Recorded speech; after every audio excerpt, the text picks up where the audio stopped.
Halo semua, perkenalkan kami dari mahasiswa Universitas PGRI Adibuwana Surabaya. Di sini kami akan mempresentasikan mengenai bisnis dan perlindungan konsumen.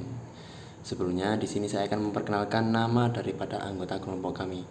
Yang pertama ada Madeline Daong, yang kedua ada Umi Yahyayang, yang ketiga ada Cici Octavia, yang keempat ada Siti Maisaroh, yang kelima ada Alki Bagus, yang keenam ada Dwi Cahyaningsih, dan yang terakhir ada Haris Mauludin, yakni saya sendiri. Oke, kita langsung saja ke materi. Nah, di sini kami membagi 6 sub materi yang akan kita bahas pada presentasi kali ini. Yang pertama tentang pengertian daripada bisnis dan perlindungan konsumen. Lalu yang kedua konsumen dan dasar perlindungan konsumen. Yang ketiga ada Badan Perlindungan Konsumen Nasional. Yang keempat ada asas dan tujuan perlindungan konsumen. Yang kelima ada hak dan kewajiban konsumen dan pelaku usaha. Dan yang terakhir yakni sanksi bagi pelaku usaha yang merugikan konsumen. Oke, sekarang kita masuk ke submateri pengertian. Pengertian daripada bisnis konsumen dan perlindungan konsumen. Oke, kita telah terlebih dahulu dari mulai bisnis. Menurut Boone and Kurt tahun 2002, Big 8, bisnis merupakan terdiri dari semua aktivitas yang bertujuan mencari laba dan perusahaan yang menghasilkan barang serta jasa yang dibutuhkan oleh sebuah sistem ekonomi. Nah, sementara konsumen menurut Undang-Undang Perlindungan Konsumen atau bisa disingkat UUPK, konsumen adalah setiap orang yang memakai barang dan atau jasa yang tersedia dalam masyarakat, baik bagi kepentingan diri sendiri, keluarga, orang lain maupun makhluk hidup lain dan tidak untuk diperdagangkan. Dan untuk perlindungan konsumen sendiri, menurut pengertian dari Undang-Undang Nomor 8 Tahun 1999 menyatakan bahwa segala upaya yang dapat menjamin adanya kepastian hukum untuk memberi perlindungan terhadap konsumen. Oke. Baik, sekarang kita masuk ke submateri yang kedua, yakni konsumen dan perlindungan konsumen. Nah, pembeli atau konsumen seharusnya menerima barang dalam kondisi baik dan dengan harga yang wajar. Mereka juga harus diberitahu bila terdapat kekurangan terhadap suatu barang. Lalu, hukum perlindungan konsumen merupakan cabang dari hukum ekonomi. Dengan adanya dasar hukum yang pasti, perlindungan terhadap hak-hak konsumen bisa dilakukan dengan penuh optimis. Lalu pada tanggal 30 Maret 1999, Dewan Perwakilan Rakyat atau DPR telah menyepakati rencana undang-undang atau RUU tentang perlindungan konsumen untuk disahkan oleh pemerintah setelah selama 20 tahun diperjuangkan. Nah, RUU ini sendiri baru disahkan oleh pemerintah pada tanggal 20 April 1999. Oke, yang ketiga, Badan Perlindungan Konsumen Nasional. Badan Perlindungan Nasional berkedudukan di Ibu Kota Negara Republik Indonesia dan bertanggung jawab kepada Presiden. Hal ini diatur pada pasal 2 ayat 1 Peraturan Indonesia Nomor 57 tahun 2001 tentang Badan Perlindungan Konsumen Nasional. Nah, dari Badan Perlindungan Nasional tersebut memiliki tugas.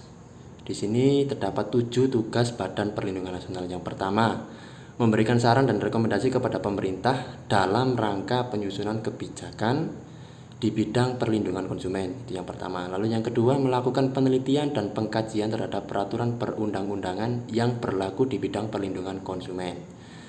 Lalu yang ketiga, melakukan penelitian terhadap barang atau jasa yang menyangkut keselamatan konsumen.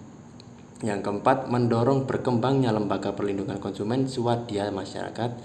Lalu yang kelima, menyebarkan informasi melalui media mengenai perlindungan konsumen dan memasyarakatkan sikap keberpihakan kepada konsumen. Dan yang terakhir yakni yang keenam, menerima pengaduan tentang perlindungan konsumen dari masyarakat, lembaga perlindungan konsumen swadaya masyarakat atau pelaku usaha. Dan yang terakhir, melakukan survei yang menyangkut kebutuhan konsumen. Nah, selanjutnya yang keempat, asas dan tujuan perlindungan konsumen. Asas perlindungan konsumen terdapat 5 asas. Yang pertama, asas manfaat. Yang kedua, asas keadilan. Yang ketiga, asas keseimbangan. Yang keempat, asas keamanan dan keselamatan konsumen. Dan yang terakhir, ada asas kepastian hukum. Baik, sekarang kita berikan penjelasan asas manfaat. Asas manfaat adalah segala upaya dalam menyelenggarakan perlindungan konsumen harus memberikan manfaat sebesar-besarnya bagi kepentingan konsumen dan pelaku usaha secara keseluruhan. Lalu yang kedua, asas keadilan. Nah, asas keadilan ini adalah memberikan kesempatan kepada konsumen dan pelaku usaha untuk memperoleh haknya dan melaksanakan kewajibannya secara adil. Yang ketiga, asas keseimbangan. Nah, asas ini memberikan keseimbangan antara kepentingan konsumen, pelaku usaha, dan pemerintah dalam arti material maupun spiritual. Harus seimbang. Yang keempat, asas keamanan dan keselamatan konsumen. Nah, dalam asas ini memberikan jaminan atas keamanan dan keselamatan kepada konsumen dalam penggunaan, pemakaian, dan pemanfaatan barang atau jasa yang dikonsumsi atau digunakan. Dan yang terakhir, asas kepastian hukum. Nah, asas kepastian hukum ini adalah pelaku maupun konsumen mentaati hukum dan memperoleh keadilan dalam penyelenggaraan perlindungan konsumen, serta negara menjamin kepastian akan hukum itu sendiri. Oke. Nah, tadi kan mengenai pengertian. Selanjutnya, tujuan perlindungan konsumen. Nah, tadi kan yang mengenai pengertian. Sekarang kita masuk ke tujuan daripada asas dan perlindungan konsumen. Tujuan perlindungan konsumen yang pertama, meningkatkan kesadaran, kemampuan, dan kemandirian konsumen untuk melindungi diri. Yang kedua, mengangkat harkat dan martabat konsumen dengan cara menghindarkan dari ekses negatif pemakaian barang dan atau jasa. Yang ketiga, meningkatkan pemberdayaan konsumen dalam memilih, menentukan, dan menuntut hak-haknya sebagai konsumen. Yang keempat, menetapkan secara perlindungan konsumen yang mengandung unsur kepastian hukum dan keterbukaan informasi, serta akses untuk mendapat informasi itu sendiri. Nah, yang kelima, menumbuhkan kesadaran pelaku usaha mengenai pentingnya perlindungan konsumen, sehingga tumbuh sikap yang jujur dan bertanggung jawab dalam berusaha. Dan yang terakhir, tujuannya adalah meningkatkan kualitas barang dan atau jasa yang menjamin kelangsungan usaha produksi barang dan atau jasa, kesehatan, kenyamanan, keamanan, dan keselamatan konsumen. Nah, yang selanjutnya, hak dan kewajiban. Yang pertama, untuk hak konsumen. Hak konsumen di sini terbagi menjadi 9. Yang pertama, hak atas kenyamanan, keamanan, dan keselamatan dalam mengkonsumsi barang dan atau jasa. Yang kedua, hak untuk memilih barang atau jasa serta mendapatkan barang atau jasa sesuai dengan nilai tukar dan kondisi serta jaminan yang dijanjikan. Dan yang ketiga, hak atas informasi yang benar, jelas, dan jujur mengenai kondisi dan jaminan barang dan atau jasa. Yang keempat, hak untuk didengar pendapat dan keluhannya atas barang dan atau jasa yang digunakan. Yang dimaksud adalah komplain. Dan yang kelima, hak untuk mendapatkan advokasi perlindungan keamanan dan upaya penyelesaian sengketa perlindungan konsumen secara patut. Yang keenam, hak untuk mendapatkan pembinaan dan pendidikan konsumen. Yang ketujuh, hak untuk diperlakukan atau dilayani secara benar dan jujur serta tidak didiskriminatif berdasarkan suku, agama, budaya, daerah, pendidikan, kaya, miskin, dan status sosial lainnya. Yang kedelapan, hak untuk mendapatkan kompensasi ya, ganti rugi atau penggantian apabila barang dan atau jasa yang diterima tidak sesuai dengan perjanjian yang telah disepakati sebelumnya. Lalu yang terakhir, hak-hak yang diatur dalam ketentuan peraturan perundang-undangan lainnya. Nah, selanjutnya tadi kan hak konsumen. Sekarang kewajiban konsumen. Kewajiban dari konsumen tersendiri terbagi menjadi 4. Di sini kami membahas 4. Yang pertama, membaca, mengikuti petunjuk informasi dan prosedur pemakaian atau pemanfaatan barang dan jasa demi keamanan dan keselamatan. Yang kedua, beritikat baik dalam melakukan transaksi pembelian barang atau jasa. Yang ketiga, membayar sesuai dengan nilai tukar yang telah disepakati. Dan yang terakhir, mengikuti upaya penyelesaian hukum sengketa perlindungan konsumen secara patuh. Nah, tadi kan mengenai hak dan kewajiban sebagai konsumen. Selanjutnya untuk yang ini, hak dan kewajiban selaku pengusaha. Yang pertama, hak pelaku usaha. Di sini terbagi menjadi 5. Yang pertama, hak untuk menerima pembayaran sesuai dengan kesepakatan. Yang kedua, hak untuk mendapatkan perlindungan hukum atas tindakan konsumen yang beretikat tidak baik terhadap usaha yang kita jalani. Yang ketiga, hak untuk melakukan pembelaan diri sepatutnya di dalam penyelesaian hukum sengketa konsumen. Yang keempat, hak untuk rehabilitasi nama baik apabila terbukti secara hukum bahwa kerugian konsumen tidak diakibatkan oleh barang dan atau jasa yang diperdagangkan. Dan yang kelima, hak-hak yang diatur dalam ketentuan peraturan perundang-undangan lainnya. Nah, selanjutnya kewajiban daripada pelaku usaha. Yang pertama, beritikat baik dalam melakukan kegiatan usahanya. Yang kedua, melakukan informasi yang benar, jelas dan jujur mengenai kondisi dan jaminan barang dan atau jasa serta memberi penjelasan penggunaan, perbaikan dan pemeliharaan. Yang ketiga, memperlakukan atau melayani konsumen secara benar dan jujur, tidak diskriminatif. Pelaku usaha dilarang membeda-bedakan konsumen satu dengan konsumen yang lainnya.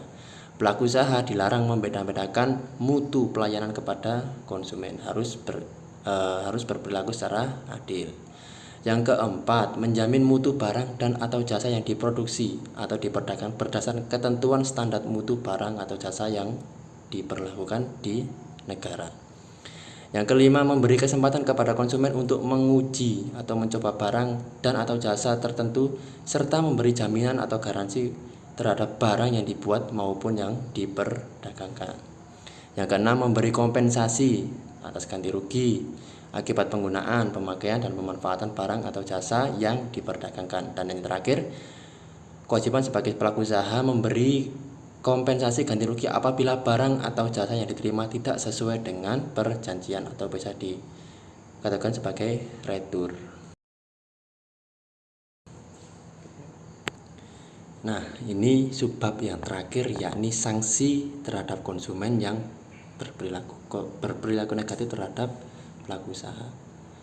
Sanksi ini diatur dalam Undang-Undang Nomor 8 tahun 1999. Yang pertama, sanksi administratif pasal 60 menyatakan bahwa A.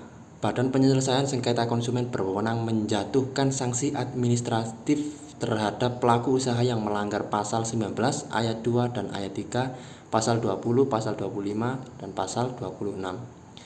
Yang B, menyatakan bahwa sanksi administratif berupa penetapan ganti rugi paling banyak 200 juta. Dan yang 3 C, tata cara penetapan sanksi administratif sebagaimana dimaksud pada ayat 1 diatur lebih lanjut dalam peraturan perundang-undangan. Lalu sanksi secara pidana ini diatur dalam pasal 61. Berkaitan dengan sanksi pidana menegaskan bahwa penuntutan pidana dapat dilakukan terhadap pelaku usaha atau pengurusnya. Selanjutnya dalam pasal 62 secara eksplisit dipertegas apa saja bentuk sanksi pidana tersebut. Ini yang pertama, pelaku usaha yang melanggar ketentuan sebagaimana dimaksud dalam pasal 8, pasal 9, pasal 10, pasal 13 ayat 2, pasal 15, pasal 17 ayat 1, huruf A, huruf B, huruf C dan huruf E ayat 2, pasal 18 dipidana dengan penjara paling lama 5 tahun dengan denda sebesar 2 miliar rupiah. Nah, yang poin B, pelaku usaha yang melanggar ketentuan sebagaimana dimaksud dalam pasal 11, pasal 12, pasal 13 dan lain sebagainya dipidana dengan penjara paling lama 2 tahun dengan denda paling banyak sebesar 500 juta rupiah. Yang C, terhadap pelanggaran yang mengakibatkan luka berat, sakit berat, cacat tetap dan kematian diberlakukan ketentuan pidana yang berlaku. Nah, yang C tentang pasal 63 dikatakan bahwa yang pertama, perampasan barang tertentu. Ini sanksi-sanksinya. Yang kedua, pengumuman keputusan hakim. Yang keempat, pembayaran ganti rugi. 4, perintah penghentian kegiatan tertentu yang menyebabkan timbulnya kerugian konsumen. Yang kelima, kewajiban penarikan barang dari peredaran. Dan yang terakhir, pencabutan izin atas usaha. Nah, itu tadi presentasi dari kami. Apabila ada kurang lebihnya kata, saya mohon maaf yang sebesar-besarnya. Akhirul kalam. Wassalamualaikum warahmatullahi wabarakatuh.